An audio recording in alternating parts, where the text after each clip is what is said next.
మానవులకు వచ్చే అనేక రకాల కష్టాల నుంచి గట్టెక్కించేదే సంకష్టహర చతుర్థి వ్రతం. ఈ నూతన సంవత్సరంలో మన సంకష్టహర చతుర్థి మొదటిసారిగా ఏప్రిల్ 16వ తేదీన అనగా బుధవారం రోజున వచ్చింది. వినాయక స్వామి వారికి బుధవారం అంటే ఎంతో ప్రీతికరం అనే విషయం మనకు తెలుసు.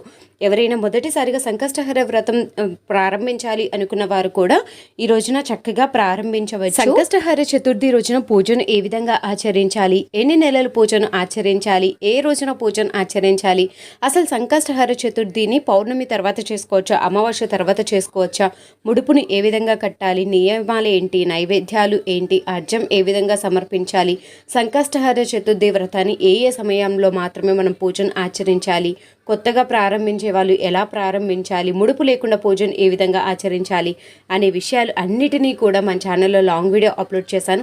ఒక్కసారి మన ఛానల్ను వెళ్ళి విజిట్ చేయండి. సంకష్టహర చతుర్థి రోజున చక్కగా మీరు పూజను అయితే